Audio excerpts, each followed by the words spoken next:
সংবাদ সবাইকে স্বাগত জানাচ্ছি। আমি ফিরোজ তোহা। শুরুতেই সংবাদ শিরোনাম জানিয়ে দেব এই মুহূর্তে হাতে পাওয়া সর্বশেষ গুরুত্বপূর্ণ আপডেট বাংলা সংবাদ।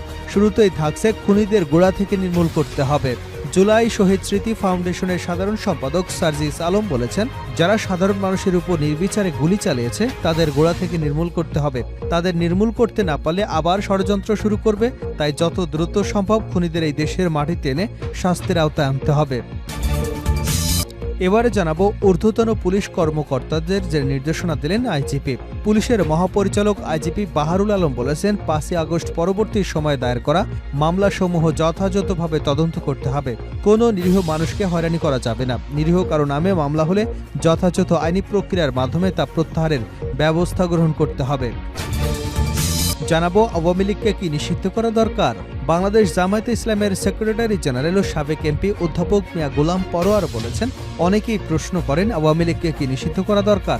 এই প্রশ্নের উত্তরে তিনি বলেন, এটা এদেশের জনগণের ব্যাপার। যারা দেশের মানুষকে অন্যায়ভাবে হত্যা করেছে, লাশ পুড়িয়েছে, দেশের 17 বিলিয়ন মার্কিন ডলার বিদেশে পাচার করেছে, দেশের সার্বভৌমত্বকে জলাঞ্জলি দিয়েছে, যারা 2006 সালের 28 অক্টোবর লাশের উপর মৃত্যু করেছে, যারা 2024 সালের আগস্টের বিপ্লবের সময় প্রায় 2000 ছাত্র জনতাকে হত্যা করেছে, যারা গণতন্ত্রে বলে ফ্যাসিবাদ কায়েম করতে চায়, তাদের কি জনগণ চায়?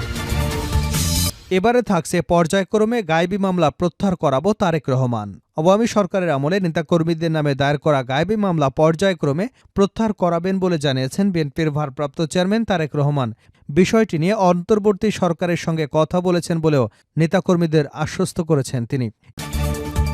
এদিকে 8 দফা অবিলম্বে বাস্তবায়নের দাবি ঐক্য পরিষদের। ধর্মীয় সংখ্যালঘুদের 8 দফা অনতিবিলম্বে বাস্তবায়ন সহ চলমান সাম্প্রদায়িক সহিংসতা বন্ধ এবং দোষীদের গ্রেপ্তার করে বিচারের আওতায় আনার দাবি জানিয়েছে বাংলাদেশ হিন্দু বৌদ্ধ খ্রিস্টান ঐক্য পরিষদ। বিকেলে জাতীয় প্রেস ক্লাবের সামনে এক বিক্ষোভ মিছিল পূর্ব জমায়েতে সভাপতি অধ্যাপক ড নিমচন্দ্র ভৌমিক এবং ভারপ্রাপ্ত সাধারণ সম্পাদক মণিচন্দ্র কুমার নাথ এ দাবি করেছেন।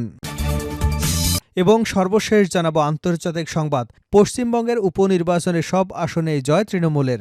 আগস্ট, সেপ্টেম্বর, অক্টোবরে রাজনৈতিক বিশ্লেষকরা অনেকেই বলেছিলেন, রাজনৈতিক জীবনের সবথেকে কঠিন সময় পেরোচ্ছে ভারতের পশ্চিমবঙ্গ রাজ্যের মুখ্যমন্ত্রী মমতা ব্যানার্জি। তার হয়ে দুশ্চিন্তা প্রকাশ করেছেন অনেকেই। তবে যে 6টি বিধানসভা আসনে উপনির্বাচন হয়েছিল তার সবকটিতেই জয়লাভ করেছে রাজ্যের শাসক দল। এতক্ষণ শিরোনাম শুনছিলেন, এবার বিস্তারিত। প্রিয় দর্শক, আপনি যদি এই চ্যানেলে নতুন হয়ে থাকেন, ভিডিওটি দেখতে দেখতে চ্যানেলটি সাবস্ক্রাইব করে আমাদের সঙ্গে থাকুন। আর এই ভিডিও সম্পর্কে আপনি আপনার মূল্যবান মতামতটি কমেন্ট বক্সে জানিয়ে দিন। আর হ্যাঁ প্রিয় দর্শক, জানিয়ে দিন ভিডিওটি কোথা থেকে দেখছেন। খুনিদের গোড়া থেকে নির্মূল করতে হবে সার্জিস।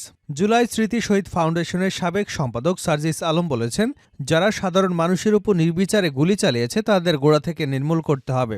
তাদের নির্মূল করতে না পারলে আবারও ষড়যন্ত্র শুরু করবে। তাই যত দ্রুত সম্ভব খুনিদের এদেশের মাটিতে এনে শাস্তির আওতায় আনতে হবে। দুপুরে বরিশাল শিল্পকলা একাডেমি মিলনায়তনে জুলাই আগস্ট আন্দোলনে শহীদ পরিবারগুলোর মাঝে আর্থিক সহায়তার চেক হস্তান্তরকালে তিনি মন্তব্য করেছেন। সার্জিস আলম বলেন, খুনি হাসিনা সারা জীবন শুধু নিজের পরিবারের গান গাইতে গাইতে ক্ষমতাটাকে আষ্টে-পৃষ্ঠে ধরে রেখেছিলেন। যেখানে গেছেন সেখানে তার পরিবার নিয়ে কান্নাকাটি করেছেন। তার পরিবারের 18 জনই শুধু মানুষ, আর এই 2000 মানুষ নয়। এদেরকে খুন করার সময় তার বুকটা একটুও কাঁপেনি।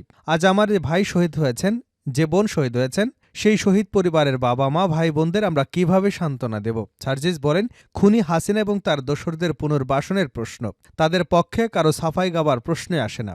আমাদের জীবনের বিনিময় হলেও আমরা এটা করতে দেব না। খুনি হাসিনা সারা জীবন 1975 সালের গল্প বলে ক্ষমতাকে সবসময় সুদৃঢ় করবার চেষ্টা করেছেন। এখন তিনি 2000-এর মানুষকে কিভাবে খুন করলেন? তিনি যদি দরদ বোঝেন তাহলে এতগুলো খুন তিনি কিভাবে করলেন? যে রাজনৈতিক প্ল্যাটফর্মকে সামনে রেখে তারা এই কাজগুলো করেছেন, তাদের কোনো অধিকার নেই এই বাংলাদেশে চলার। তিনি আরও বলেন, আমরা আমাদের জায়গা থেকে সব ভুলে যাই। ওই 16 বছর ভুলে গেছি, আমরা ওই 36 দিন ভুলে গেছি। এখন আমরা নতুন কিছু নিয়ে আছি। কিন্তু এই জবাব খুনি হাসিনাকে দিতে হবে। খুনি হাসিনার দোসরদের জবাব দিতে হবে। আর এই বিষয়গুলো সমাধান না হওয়া পর্যন্ত, একটি যৌক্তিক বিচার না হওয়া পর্যন্ত এই বাংলাদেশে তাদের পুনর্বাসনের কথা যারা বলে, আমরা মনে করি খুনি হাসিনার মতো তারাও আরেক ধরনের ক্ষমতা পিপাসু লোভী। এই বাংলাদেশে তাদের বিচার হবার প্রশ্নে তাদের একটা কথা হওয়া উচিত। যাদেরকে পুনর্বাসনের প্রশ্নে তাদের পক্ষে কারো সাফাই গাবার প্রশ্নে আসে না। আমরা এটা আমাদের জীবনের বিনিময় হলেও করতে দেব না। ঊর্ধ্বতন পুলিশ কর্মকর্তাদের যে নির্দেশনা দিলেন আইজিপি। পুলিশের মহাপরিচালক বাহারুল আলম বলেছেন, ৫ই অগাস্ট পরবর্তী সময়ে দায়ের করা মামলাসমূহ যথাযথভাবে তদন্ত করতে হবে। কোনো নিরীহ মানুষকে হয়রানি করা যাবে না। নিরীহ কারণ নামে মামলা হলেও যথাযথ আইন প্রক্রিয়ার মাধ্যমে তা প্রত্যাহারের ব্যবস্থা গ্রহণ করতে হবে। সকালে পুলিশ হেডকোয়ার্টার্সে দেশের সার্বিক আইনশৃঙ্খলা এবং নিরাপত্তা সংক্রান্ত মত বিনিময় সভায় সভাপতিত্বকালে মাঠ পর্যায়ে ঊর্ধ্বতন পুলিশ কর্মকর্তাদের এ নির্দেশনা দেন। আইজিপি পুলিশ সদস্যদের মনোবল বাড়াতে metropolitan police commissioner, range DIG এবং জেলার পুলিশ সুপারদের ফোর্সের সঙ্গে মত বিনিময় করার জন্য নির্দেশনা প্রদান করেন। তিনি বলেন, কোনো পুলিশ সদস্যকে অযথা ভিক্টিমাইজ করা যাবে না। জনগণের সঙ্গে জনসংযোগ বাড়ানোর জন্য মাঠ পর্যায়ে পুলিশ কর্মকর্তাদের নির্দেশনা দিয়ে আইজিপি বলেন, পুলিশকে জনগণের কাছে যেতে হবে, তাদের সমস্যা বা অভিযোগ শুনতে হবে এবং তদনুযায়ী আইনগত ব্যবস্থা গ্রহণ করতে হবে। বাহারুল আলম বলেন, বর্তমান পরিস্থিতিতে জনগণের প্রত্যাশা অনেক। কোনো অনাকাঙ্ক্ষিত পরিস্থিতির উদ্ভব হলে তা মোকাবেলায় পুলিশকে ধৈর্যের সঙ্গে বলিষ্ঠ ভূমিকা পালন করতে হবে। পুলিশের লুণ্ঠিত অস্ত্র উদ্ধার কার্যক্রম আরও জোরদার করতে হবে। মাঠ পর্যায়ে পুলিশ কর্মকর্তাদের নির্দেশনা দেন আইজিপি। আওয়ামী লীগকে কি নিষিদ্ধ করা দরকার? বাংলাদেশ জামায়াতে ইসলামের সেক্রেটারি জেনারেল সাবেক এমপি অধ্যাপক মিয়া গোলাম পরোয়ার বলেছেন, অনেকেই প্রশ্ন করেন আওয়ামী লীগকে কি নিষিদ্ধ করা দরকার। শনিবার সকালে বাংলাদেশ জামায়াতে ইসলামের মানিকগঞ্জ জেলা শাখা কর্তৃক আয়োজিত স্থানীয় সরকারি উচ্চ বিদ্যালয় মাঠে কর্মী সম্মেলনে প্রধান অতিথির বক্তব্যে এসব কথা বলেন। সাবেক এই সংসদ সদস্য বলেন, সাংবাদিকসহ অনেকেই প্রশ্ন করেন আওয়ামী লীগকে কি নিষিদ্ধ করা দরকার। আমি বলি, এটা দেশের জনগণের ব্যাপার। যারা দেশের মানুষকে অন্যায়ভাবে হত্যা করেছে, লাশ পুড়িয়েছে, দেশের ১৭ বিলিয়ন মার্কিন ডলার লুট করে পাচার করেছে, দেশের স্বাধীনতার সার্বভৌমত্বকে যারা হেফাজত করতে পারেনি, যারা ২০০৬ সালের ২৮শে অক্টোবর লাশের উপর নৃত্য করেছে, যারা বিডিআর হত্যাকাণ্ড ঘটিয়েছে, যারা ২০২৪ সালের আগস্ট বিপ্লবের সময় প্রায় ২০০০ ছাত্রকে হত্যা করেছে, যারা গণতন্ত্রের কথা বলে ফ্যাসিবাদ কায়েম করেছে, তাদের কি জনগণ চায়? তারা কি এদেশে রাজনীতি করবার যোগ্যতা রাখে? জনগণ এই হত্যাকারীদের বিচার চায়। এই বাংলাদেশের মাটিতেই তাদের বিচার হতে হবে। তিনি বলেন, স্বৈরাচারী হাসিনা পালিয়ে যেখানে যাবার সেখানেই গেছেন, তবে তিনি থেমে নেই, একের পর এক ষড়যন্ত্র করে যাচ্ছেন। জুডিশিয়াল কূপ, আনসার কাণ্ড, গার্মেন্টস সেক্টরে অশান্তি, বিদ্যুৎ সেক্টরে ষড়যন্ত্র, পুলিশ প্রশাসন সহ সর্বত্র ষড়যন্ত্র করবার চেষ্টা করে যাচ্ছে। দেশপ্রেমিক ছাত্র জনতা, সেনাবাহিনী কোনো ষড়যন্ত্র সফল হতে দেয়নি। তিনি আরও বলেন, দেশবাসী সজাগ আছে, আগামীতেও কোনো ষড়যন্ত্র সফল হতে দেবে না ইনশাল্লাহ। বিগত জালেম সরকার জামায়াত শিবির, বিএনপি সহ বিরোধী দলের নেতাকর্মীদের উপর অমানসিক জুলুম নির্যাতন করেছে, হত্যা গুম করেছে। এ সময় ফ্যাসিস্টদের সরকারের পতনের জন্য যারা আন্দোলন করেছে, তাদের একসাথে থাকতে হবে। সকলকে ঐক্যবদ্ধভাবে নির্বাচন করলে আওয়ামী লীগের কবর রচনা হবে ইনশাল্লাহ। গোলাম পরোয়ার বলেন, বিগত ১৫ বছরে বিসিএস পরীক্ষাসহ সকল ক্ষেত্রে দুর্নীতি করে আওয়ামী ক্যাডারের বিভিন্ন সেক্টরে চাকরি দেওয়া হয়েছে। আমরা সচিবালয়ে গেলে এখনও আওয়ামী লীগের দুর্গন্ধ পাই। দেশের সকল গুরুত্বপূর্ণ স্থানে ফ্যাসিবাদের দোসররা বসে আছে। এদের রেখে যদি কোনো নির্বাচন দেওয়া হয়, তাহলে আগের মতোই কারচুপি নির্বাচন হবে। মনে রাখতে হবে, আবার ফ্যাসিবাদ এবং তাদের মাস্টার মাইন্ড ফিরে আসুক, সেই সুযোগ পাবে। তাই সকল ক্ষেত্রেই সংস্কার করে যত দ্রুত সম্ভব একটি সুষ্ঠু নির্বাচন দিতে হবে। তিনি আরও বলেন, সংস্কার না করে যেমন নির্বাচন দেওয়া যাবে না, আবার খুব বেশি বিলম্বও করা যাবে না, কারণ বিলম্ব করলে ফ্যাসিস্টরা ফিরে আসবার পায়তারা করবে। সম্ভব হলে আগামী ডিসেম্বরের পরে নির্বাচনের একটি রোডম্যাপ ঘোষণা করুন। তবে বেশি তাড়াহুড়ো করে কোনো মতে একটি নির্বাচন দিলে দেশের সকল অর্জন নষ্ট হয়ে যাবে। অবশ্যই সংস্কার করে যথাযথ দ্রুত সময়ের মধ্যেই নির্বাচনের ব্যবস্থা করতে হবে। ৮ দফা দাবি অবিলম্বে বাস্তবায়নের দাবি ঐক্য পরিষদের।